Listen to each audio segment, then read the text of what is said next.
Muito bem, minha gente, voltamos então com o terceiro e último bloco, com Fernando Antônio Petruccio, Fernandinho comentando aqui. Fernando, vamos começar a falar primeiro do que se viu ontem. O Botafogo conseguiu mais uma vitória, estreando desta feita na fase de grupos da Libertadores. Como é que você viu a vitória do Alvinegro?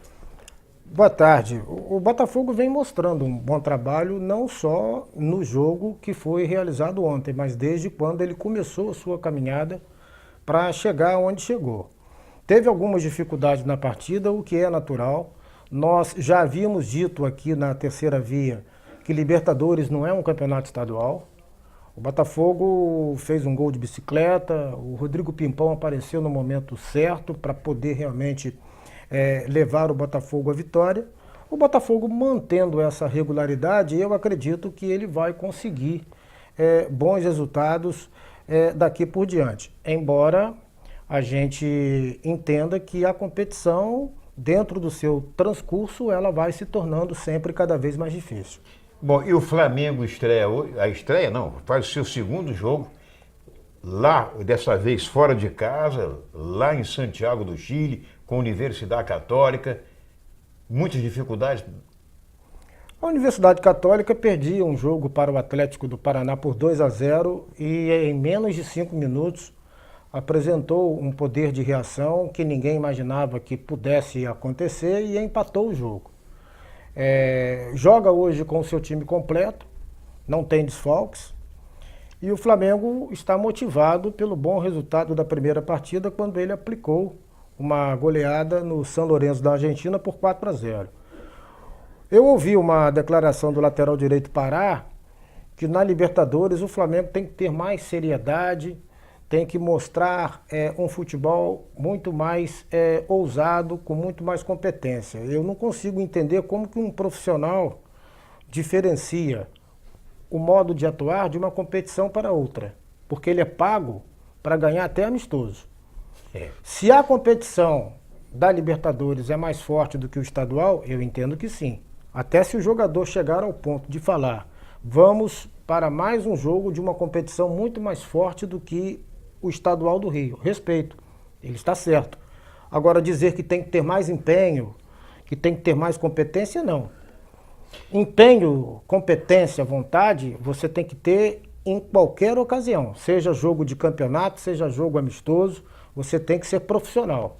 Mas o Flamengo vem de bons resultados, independente daquele problema do jogo contra o Fluminense, em que ele perdeu a Taça Guanabara dos pênaltis. A gente tem visto o Flamengo jogar dentro de um padrão que mostra que o time está evoluindo sob o comando do técnico José Ricardo, que já está até há algum tempo no Flamengo. Ô Fernando, o Vasco da Gama joga também hoje à noite pela Copa do Brasil, a partida de volta lá contra o Vitória. Contra o Vitória, na Arena da Baixada. Eu pergunto a você... Não, no Barradão. No Barradão, perdão. Estádio Manuel Barradas. Em Salvador, exatamente. No Manuel Barradas. O Vasco, com Vitória, o segundo tempo inteiro, com o jogador a menos, o Vasco penou para empatar, já nos acréscimos, jogando em São Januário, saiu vaiado por sua torcida. A coisa pode se complicar lá hoje, hein? No primeiro jogo, 1-1, com o técnico Cristóvão Borges sendo duramente criticado pela torcida do Vasco.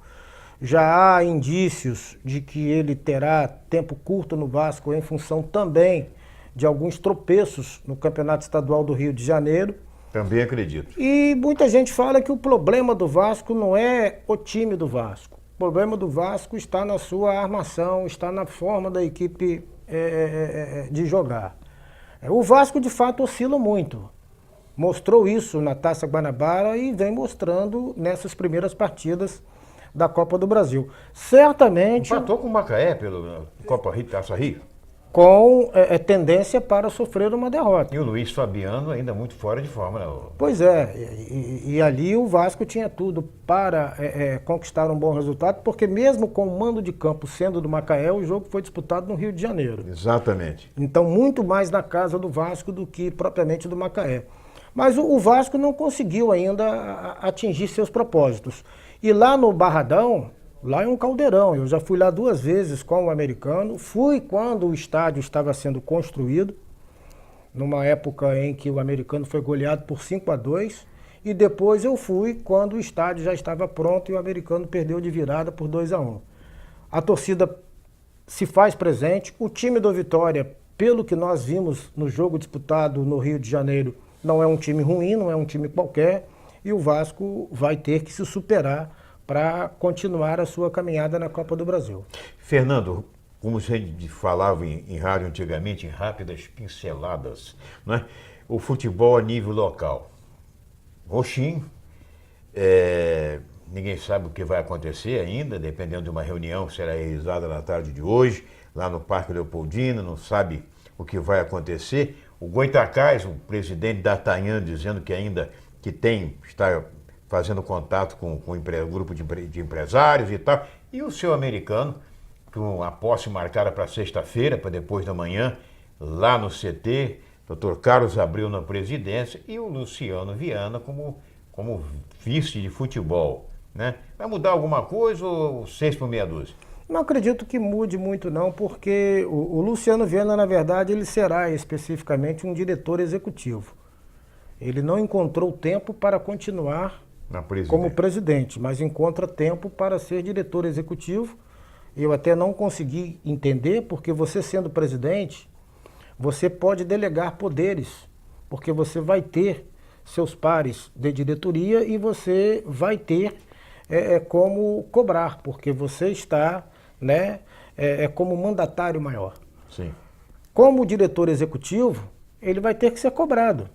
E ele vai ter que fazer muito mais, porque ele não vai poder errar. Então, eu não entendi muito essa combinação. Mas eu vejo que o Americano, conseguindo montar um bom planejamento, muito embora a gente esteja muito em cima, porque estamos em março e o campeonato começa no dia 13 de maio, sendo que o Americano estreia dia 17 contra o Barra Mansa, mas o tempo passa rápido. Exatamente. E você sabe que nenhum trabalho de treinamento, seja dentro do regime técnico ou tático e também da parte física, que é mais uma coisa ligada ao preparador, se faz da noite para o dia. E esse campeonato da Série B1, eu vejo que dentro da formação dos grupos com as respectivas equipes, vai ser muito mais difícil do que foi o de 2016. E parece, só para a gente encerrar, dizendo o seguinte, que pode até o campeonato da Série B1 contar com representantes de campos apenas Goytacás e Americano. Isso aí é possível, tudo depende, já disse, dessa reunião lá do Roxinho. Agora, o Goytacás, como é que você vê essa possibilidade, assim, o que D'Artagnan está anunciando que seria uma parceria com o grupo? Não só o D'Artagnan, mas o Carlos Lírio Barreto.